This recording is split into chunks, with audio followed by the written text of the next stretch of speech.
నమస్తే. ప్రస్తుతం మనతో పాటు ప్రముఖ విశ్లేషకులు ఇమ్మంది రామారావు ఉన్నారు. ఆయనతో మాట్లాడదాం. నమస్తే సార్. నమస్తే అమ్మా. సార్, ఇప్పుడు పులివెందులలో జగన్ ఇంటి దగ్గర ఒక పెద్ద ఉద్రిక్త వాతావరణం నెలకొంది అని చెప్పేసి వార్తలు బాగా వస్తున్నాయి. బికాస్ ఆఫ్ అంటే ఆయన సొంత పార్టీ కార్యకర్తలే ఈ వాతావరణాన్ని నెలకొల్పారు అని చెప్పేసి కూడా అంటున్నారు. అసలు ఏం జరుగుతుందంటారు సార్? ఎందుకు ఇంత వ్యతిరేకత ఏర్పడింది? తన సొంత పార్టీ వాళ్ళే రావడం అలా. ముఖ్యంగా జగన్ రాజకీయ జీవితం చాలామందికి ఒక కొత్త పాఠం నేర్పుతుంది. ఎందుకంటే ఈ రోజుకి కూడా ఆయన సరైన నిర్ణయాలు తీసుకోలేకపోతున్నాడు. ఏమిటంటే వాళ్ళ ధోరణి ఏమి మారలేదు, ఆయన మారలేదు. ఏదో జరగకూడని పొరపాటు జరిగిపోయింది, అందువల్ల నేను ఓడిపోయాను అనుకుంటున్నాడు. కానీ తన పరిపాలన మీద వ్యతిరేకత ఉంది. ఇంత ఘోరంగా ఎవరు ఓడిపోరు కదా.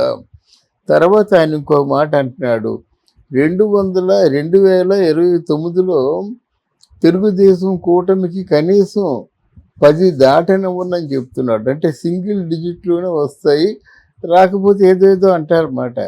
ఎందుకంటే అనాలోచితంగా మాట్లాడే వాళ్ళు ఆలోచించరు కదా, ఆలోచించని దాన్నే అనాలోచితంగా అంటారు. అసలు ముందు ఎందుకు ఓడిపోయాం, ఈవీఎం తీసి పక్కన పెట్టండి, వెంటనే ప్రజలు కూడా ప్రశ్నిస్తారు. మరి అంతకుముందు 2019లో నువ్వు ఈవీఎంల వల్లే గెలిచావని అంటారు కదా. ఈ ప్రశ్నకు సమాధానం రెడీగా ఉంది, గతంలో నువ్వు చేసింది. కానీ ఎందుకు ఓడిపోయాం, ఎందుకు వ్యతిరేకత వచ్చింది, ప్రజలు మన గురించి ఏమనుకుంటున్నారు, ఏమనుకుంటే ఇంత ఉధృతంగా వచ్చి ఓట్లు వేస్తారు. వీళ్ళే కాదు, అంటే మరి ఇతర రాష్ట్రాల్లోనూ ఇతర దేశాల్లోనూ వచ్చి ఉన్న తెలుగు వాళ్ళందరూ, ఓటు ఉన్న వాళ్ళందరూ వచ్చి వేయబట్టే కదా 86 పైచీలకు పర్సంటేజ్గా ఓట్లు వచ్చినాయి పిఠాపురంలో. అందువల్ల అది మనం అంటే ఎనలైజ్ చేసుకోవాలి, విశ్లేషించుకోవాలి. పార్టీలో ఉన్న సభ్యులతోని, పార్టీ సభ్యులతోని, అందరితోని చర్చించాలి. ఈ పార్టీ ఓడిపోయిన వాళ్ళు ఎలాగా రారు, 10 మందితోని చర్చించుకోవాలి. అది కాకుండా నీ మనసులో ఏముందో అంబటి రాంబాబు, ఆ కొడాలి నాని, ఆ రోజా, అనిల్ కుమార్ యాదవ్ ఎవరైతే ఆ కళ్ళు మూసుకొని పేలుతూ ఉంటారో అర్థం పర్థం లేకుండా మళ్ళీ వాళ్ళే కలుపుకుంటున్నావు, వాళ్ళ చేత మాట్లాడిస్తున్నావు. అరే సెషన్స్ ఇంకా స్టార్ట్ కాకముందు అది ఆ ప్రామిస్ చేసావు ఏం చేసావు, ఈ ప్రామిస్ చేసావు ఏం చేసావు అని చెప్పి వాళ్ళు అనుకుంటున్నారు, అన్ని అరుస్తున్నారు, గట్టిగాను తిడుతున్నారు. పోనీ వాళ్ళు ఏదో మామూలుగా బుద్ధి జ్ఞానం లేని మంత్రులు అనుకుందాం. నీ బుద్ధి ఎక్కడికి పోయింది? ఇంకా సెషన్స్ జరగకముందే పోలవరం ఎప్పుడు పూర్తవుతుందని ఒకటి, రెండోది స్పెషల్ స్టేటస్ గురించి ఇంతవరకు మాట్లాడకపోవడం చంద్రబాబు చేసిన మరో పాపం అని సాక్షాత్తు జగన్మోహన్ రెడ్డి చెప్పడమే. దీన్ని మీరు ఎలా ఆలోచిస్తారు? మీరంటే ప్రజలు అరే ఏమీ లేదు కదరా, ఇంకా ఏమి చేయలేదు కదా. నిన్న స్పీకరు ప్రమాణ స్వీకారం అయింది, వాళ్ళందరి స్పీకర్కి ఏమో అభినందనలు చెప్పారు, బాగానే ఉంది. సోమవారం ఇప్పుడు వాళ్ళు మొదట వారికి ఒక ప్రోటోకాల్స్ ఉంటాయి కదా, అంతేగాని స్పీకర్ ప్రమాణ స్వీకారం అయినట్టే మేము స్పెషల్ స్టేటస్ కోసం పోట్లాడతాము అని అంటారు కదా, నవ్వుతారు కదా. దాని ప్రోటోకాల్స్ ప్రకారంగా చేయాలి. అయినా స్పెషల్ స్టేటస్ అన్నదాన్ని ముగిసిపోయిన అధ్యాయం అని చెప్పారు, అది ముగిసిపోయిన అధ్యాయం అని చెప్పారు. అందువల్ల మళ్ళీ నువ్వు ఎలా అడుగుతావు? నువ్వు స్పెషల్ స్టేటస్ అడగాలంటే ముందు నిధులు తెచ్చుకోవాలి. ఈ నెలలో ఎక్స్పెండిచర్ని మీట్ అవ్వాలి వాళ్ళు. ఈ నెలలో ఎక్స్పెండిచర్ అలా కళ్ళు మూసుకుంటే 1వ తారీఖు వచ్చేస్తుంది. మీరు ఎలాగైతే చెప్పారో కళ్ళు మూసుకుంటే 5 సంవత్సరాలు గడిచిపోయాయని, కళ్ళు మూసుకుంటే 5 సంవత్సరాలే గడిచిపోయి కొన్ని మాసం గడవదా? మాసం అంటే గవర్నమెంట్కి ఎలా ఉంటుందో తెలిసిన మొత్తం ఇవన్నీ మీట్ అవ్వాలి, శాలరీస్ మీట్ అవ్వాలి, అన్నీ మీట్ అవ్వాలి కదా. అయినా ఖర్చు అంతా మనం ఇన్వెస్ట్మెంట్ ఎంతైతే గవర్నమెంట్కి ఉంటుందో అంతా ఫుల్గా పెట్టుకోవాలి. మా డబ్బులు లేవని ఒక రోజు లేట్ చేస్తే గౌరవ చేస్తారన్నమాట, మాకు ఇంకా జీతాలు రాలేదని. ప్రతిపక్షం అని అంటారన్నమాట, జీతాలు ఇచ్చుకోని స్టేజ్లో మీరు ఉన్నారని అంటారు. ఇవన్నీ గొడవలు ఉంటాయి కదా. ఈ గొడవల మధ్య నువ్వేమో స్పెషల్ స్టేటస్ ఎప్పుడు చేస్తావో చెప్పు అంటే వీళ్ళు ఏం సమాధానం చెప్తారు?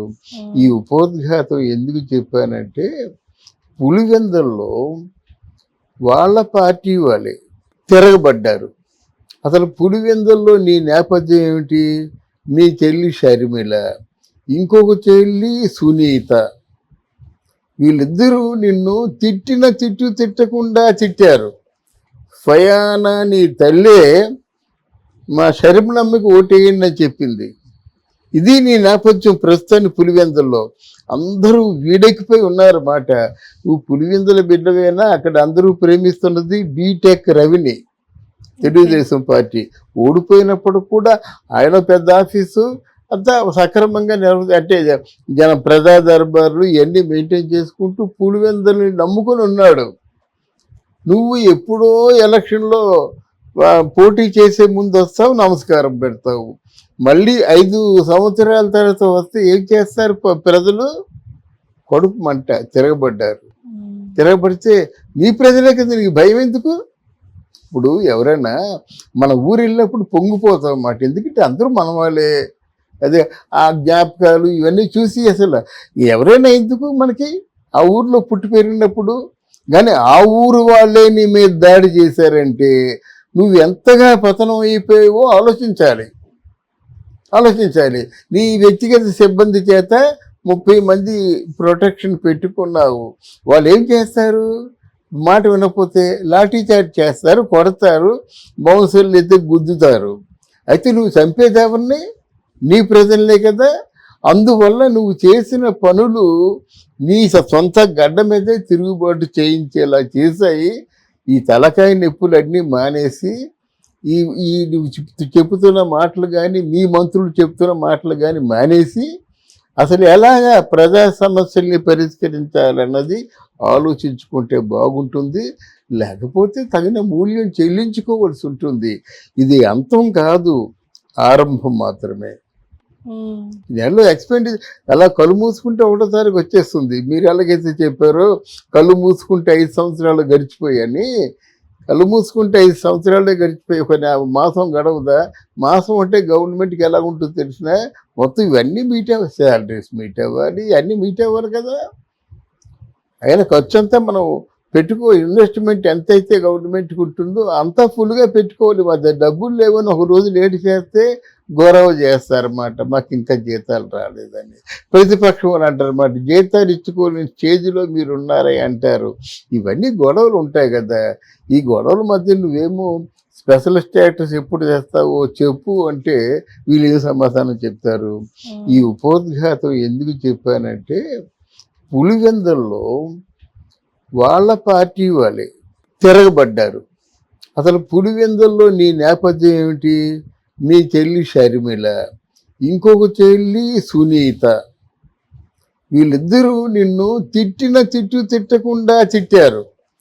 ఫయానా నీ తల్లే మా షర్మిలమ్మకి ఓటేయండి అని చెప్పింది.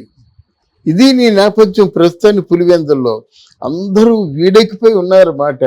నువ్వు పులివెందుల బిడ్డవేనా? అక్కడ అందరూ ప్రేమిస్తున్నది బీటెక్ రవిని. అంటే ప్రజా దర్బార్లు ఇవన్నీ మెయింటైన్ చేసుకుంటూ పులివెందులని నమ్ముకొని ఉన్నాడు.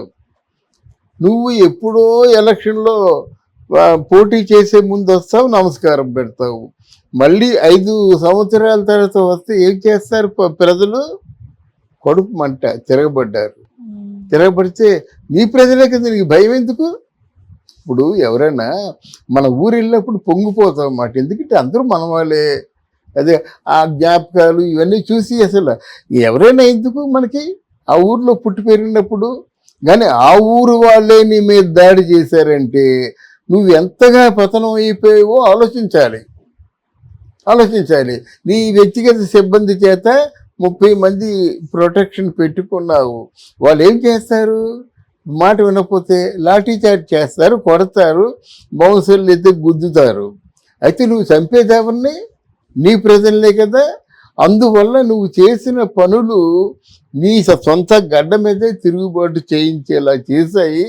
ఈ తలకాయ నొప్పులన్నీ మానేసి ఈ ఈ నువ్వు చెప్తున్న మాటలు కానీ మీ మంత్రులు చెప్తున్న మాటలు కానీ మానేసి అసలు ఎలాగా ప్రజా సమస్యల్ని పరిష్కరించాలన్నది ఆలోచించుకుంటే బాగుంటుంది. లేకపోతే తగిన మూల్యం చెల్లించుకోవాల్సి ఉంటుంది. ఇది అంతం కాదు, ఆరంభం మాత్రమే. Okay sir, thank you thank you very much.